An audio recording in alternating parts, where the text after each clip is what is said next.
Baik, Bang Kamarudin dilanjutkan. Menurut Anda sumber dana dari Verdi Sambo yang masih berkeliaran ini sifatnya transfer berada dalam perbankan atau cash sehingga bisa atau susah dilacak? Kalau saya mendapatkan informasi ya, itu cash dalam bentuk mata uang asing. Supaya kalian ada kepercayaan, coba cari tahu berapa beliau punya mobil Lexus dan berapa harga mobil Lexus. Ada yang bilang 3, ada yang bilang 4, saya nggak tahu berapa, tinggal dihitung aja. Berapa dia punya bangunan mewah, baik yang dalam kota maupun luar kota. Bahkan ada lagi kepemilikan seperti rumah sakit, kalau nggak salah itu ada informasi, tapi saya belum verifikasi. Berapa gaji seorang jenderal, bintang 1, bintang 2, di sebelah kanan saya ada jenderal juga ini, bisa menjelaskan. Nah ini sumbernya dari mana? Kan harus jelas. Jadi kita ini jangan bermunafik ria. Makanya saya katakan kemarin, kita rebut Polri dari tangan mafia. Kita kasih gaji yang cukup supaya mereka tidak bekerja buat mafia. Kalau gitu Anda menduga dana-dana ini dari mana? Ya dari siapa lagi kalau bukan dari mafia? Orang nyata-nyata kalau diantar setiap hari ke kantor mereka, dibungkus dalam amplop coklat. Ini tuduhan serius ya Bang? Kenapa tidak serius? Harus ada buktinya artinya? Ya buktinya, ya cek aja tiap hari di sana. Siapa saya yang datang ke situ? Mafianya kejahatan apa ini, Bang? Ya misalnya dari dunia hiburan malam, Oke. dari dunia prostitusi, Wow. dari penjual minuman keras dan sebagainya. Makanya kalau ada kejahatan-kejahatan tertentu, apa namanya, mereka itu pura-pura tahu. Saya pernah menghadap seorang Kapolda ya. Saya berangkat jam 5 dengan harapan saya pertama kali diterima. Soalnya udah pakai jas, cakep saya dan rapi. Tahu-tahu datang yang pakai sendal jepit, di daftar urut nomor 1 saya. Yang sendal jepit itu kantong kiri dan kantong kanan penuh. Tiba-tiba dia duluan diterima. Alasannya katanya dia sudah daftar lewat handphone. Datangnya jalannya begini-begini. Keluar-keluar isi kantongnya semua hilang. Saya lihat. Loh saya protes kok. Saya duluan nyampe. Oh yang diterima bapak tadi. Oh dia sudah duluan daftar. Anda Bang. dulu melihat kok nggak dilaporin, Bang? Kok baru sekarang bersuara? Maksudnya? Ketika dulu melihat kejadian serupa kok Mau tidak lapor langsung kemana? melaporkan? Banyak laporan saya di Polda Metro itu, coba cek dari Baris Krim itu gak jalan. Ada 1 lembar sertifikat, satu lembar kertas bisa mengalahkan 20 sertifikat, 1 lembar fotokopi. Saya surati Komisi 3 diam aja. Saya surati Kompolnas diam aja. Saya surati Presiden, saya tanya apakah negara masih negara hukum atau sudah berubah jadi negara kekuasaan politik, nggak dijawab. Jadi kalau saya mau ngadu kemana ya, saya paling bisa mengadu kepada Tuhan Elohim. Karena mengadu ke lembaga negara, sekali kirim saya 60 surat, saya bisa buktikan.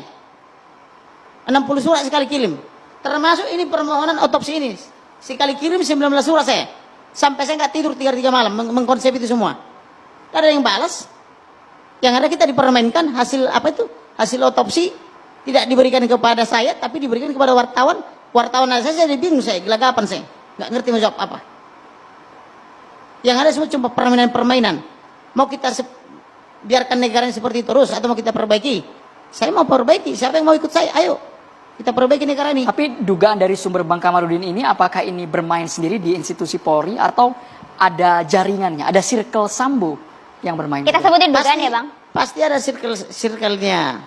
Saya pernah mendengar perwira polisi, mohon maaf dalam tanda petik, yang baru melacur. Melacurnya begini. Aku tadi gemetaran loh katanya. Kenapa? Aku disuruh pergi ke salah satu mafia lah.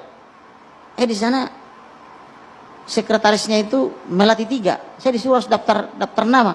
Dan saya kan jadi nggak berani saya kalau ada nama saya di situ. Mau ngapain ke sana? Dia disuruh jenderalnya mengambil amplop gitu loh. Amplop coklat besar gitu loh. Ya saya nggak mau sampai mau berantem saya katanya gitu loh. Gitu loh. Seperti itu. Nah kita hitung aja lah harta-harta jenderal-jenderal itu. Dari mana itu mereka bisa hidupnya sangat hedonis, hartanya di mana-mana, istrinya di mana-mana. Saya aja yang pendapatan saya secara lebih besar dari mereka, baru punya 1 istri dan 5 Bisa putri. saja kan penghasilannya tidak hanya dari Polri Bang. Ya apa misalnya? Kan harus jelas. Usaha, Bang, bisnis di luar bisa jadi. Yang nggak tahu, boleh nggak polisi berbisnis? Oke.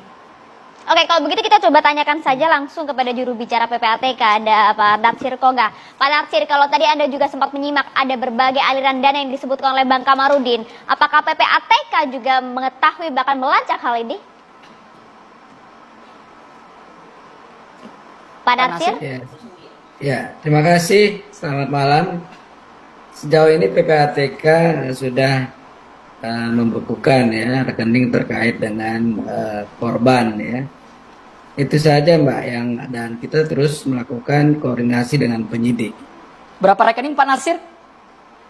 Ada beberapa ya, dan saya belum bisa sebutkan berapa jumlahnya atas nama siapa. Dan kami terus berproses melakukan koordinasi dengan penyidik. Oke, apakah ini rekening yang tentu berhubungan dengan kasus pembunuhan Brigadir Joshua? Ya, artinya jumlah dan berapa nama siapa saja yang ada di rekening itu kami belum bisa sampaikan kepada Tapi Pak publik, Natsir, ya. tugas PPATK yang melacak aliran-aliran yang mencurigakan ini apakah berasal dari institusi Polri semuanya? Atau jangan-jangan alirannya sudah keluar? Bukannya di Indonesia tapi ke mancanegara juga?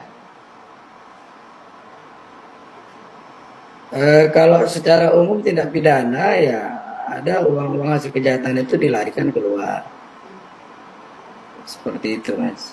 Oke, jika memang kemudian PPATK mengetahuinya, apakah kemudian rekening-rekening tersebut dibekukan, Pak Natsir? Ya sejauh ini sudah ada beberapa yang dibekukan Mbak. Oke, sudah ada yang dibekukan? Iya. Sudah ada. Baik. Ini termasuk rekening dari kelima tersangka itu kah Pak Natsir? Ya saya tadi sudah sebutkan, nggak bisa menyebutkan nama, berapa jumlah rekeningnya ya. Yang pasti kami bekerja ya, membantu penyidik untuk menyelesaikan masalah ini agar segera selesai. Baik, Pak Natsir, ini ada pertanyaan dari Pak Kamarudin. Pak Kamarudin mungkin ingin langsung bertanya ke Silakan, PPATK. Pak Natsir, langsung aja sebutkan namanya dan berapa jumlahnya. Biar transparan. Kita kan negara kita kan konstitusi mengenapkan transparan. Undang-undang informasi publik mengatakan transparan. Amanat presiden bilang transparan. Langsung sebutkan aja Pak. Nggak Biar bisa jelas. kami sebutkan, karena ini masih berproses dia.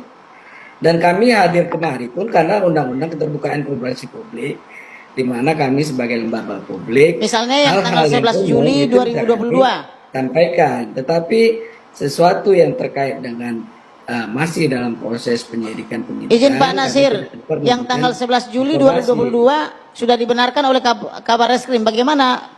Apakah itu benar Pak? Pak Natsir, tanggal 11 Juli 2022 ada aliran uang dari almarhum kepada tersangka? Saya tidak bisa sebutkan itu Pak Kamarudin. Kenapa tidak bisa Dan disebutkan saya kira Pak?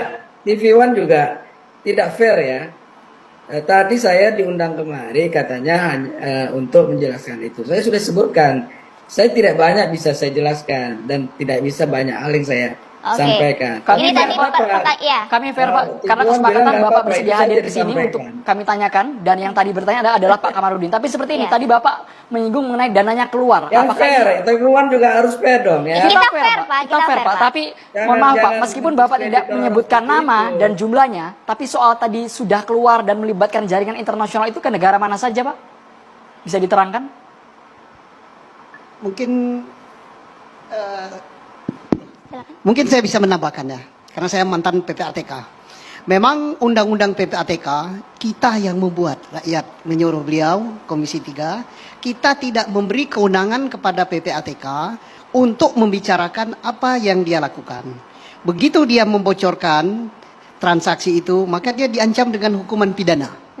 Semua level pegawai baik pimpinan sampai dengan karyawan. Jadi begitu dia buka di sini, tinggal kita ngukum dia saja. Nah, jadi kita yang melarang dia ngomong itu.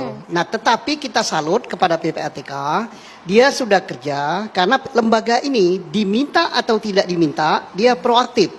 Kalau diminta, dia lebih proaktif lagi. Sepakat. Yakinlah dia bekerja profesional dan hampir semua tindak pidana besar di negeri ini, baik korupsi, kemudian money laundering, kemudian teroris, itu dari PPATK. Kemudian termasuk juga ini saya kira PPATK sudah kerja, Oke. Pak. Artinya Tetapi PPATK sayang juga kita- menyelidiki juga aliran dana ini ya Pak kita, Natsir. Terima kita kasih yang Pak Natsir. membungkam mulutnya, kita yang membungkam. Pak, Terima saya kasih. tambahkan ya Pak. Jadi saya mengamini apa yang disampaikan oleh Pak Natsir, ya. Saya mengamini oleh Pak siapa Pak Pak Susno. Susno Haji. Dan saya minta Pak Komarudin belajar lagi undang-undang PPATK Pak, supaya jangan asal jeplak Pak. Hati-hati Pak. Bapak tembak-tembak. Kita baca itu.